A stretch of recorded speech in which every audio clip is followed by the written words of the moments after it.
Không có ai hỏi bạn là có vất vả lắm không, nhưng luôn có người hỏi bạn là kiếm được bao nhiêu tiền rồi.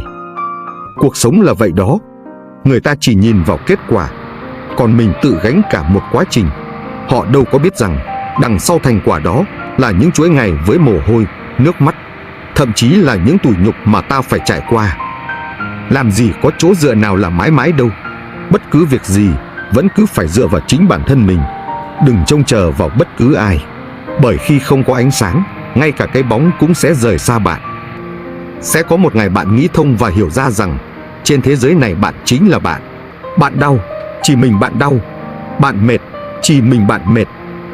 Thế nên bạn phải tự chăm sóc thật tốt cho bản thân mình, vì đó là nơi duy nhất bạn sống.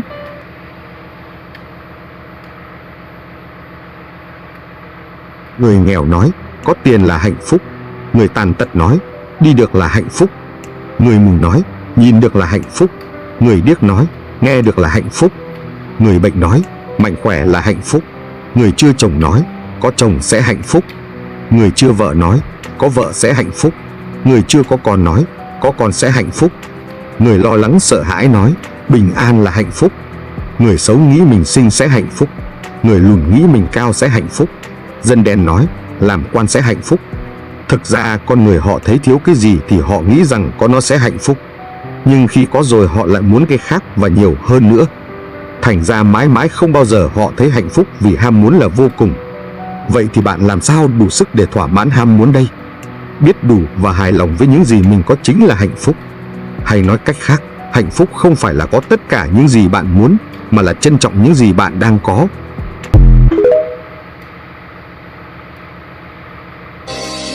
Rú lê rê vì lại clay cớ bừng clay cặp này chinh tỏa la lẽ nên đây ngạn lăng cơ rây tỏa ca mô tùm cra tớ quân râu ca mô lại clay khắp clay bị buồn màu dạ ba rồi ngày này bạc lâm lan tùm râu gia căn ngạn lăng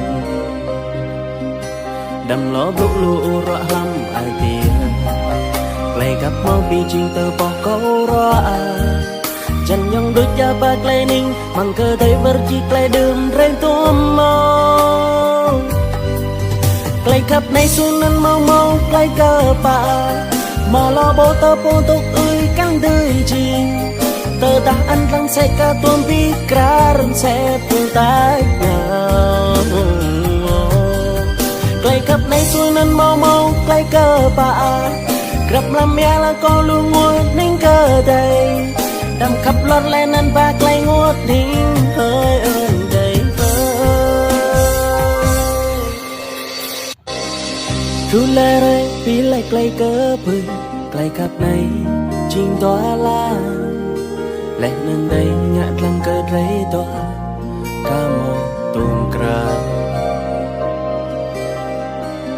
tớ quân râu ca mô lại clay khắp clay bị buồn màu dạ ba rồi ngày này bạc lâm lan tùm râu gia căn ngạn lăng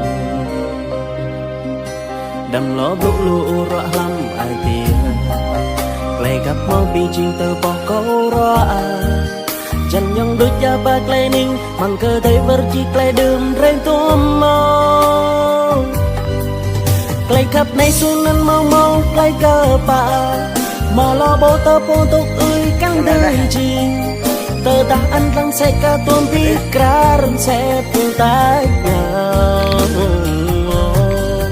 clay khắp này xuống năn mau mau clay cơ pa gặp làm mẹ là con luôn ngồi nín cơ đầy đầm khắp lót lên năn ba clay ngót nín hơi ơn đầy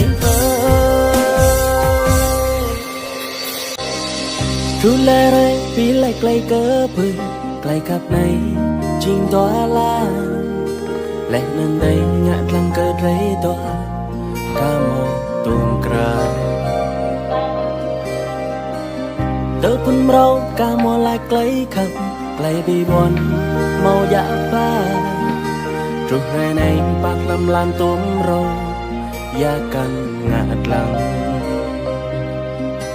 đầm ló bốc lụa rõ lắm ai tiền clay gặp mau bị chinh tơ bỏ câu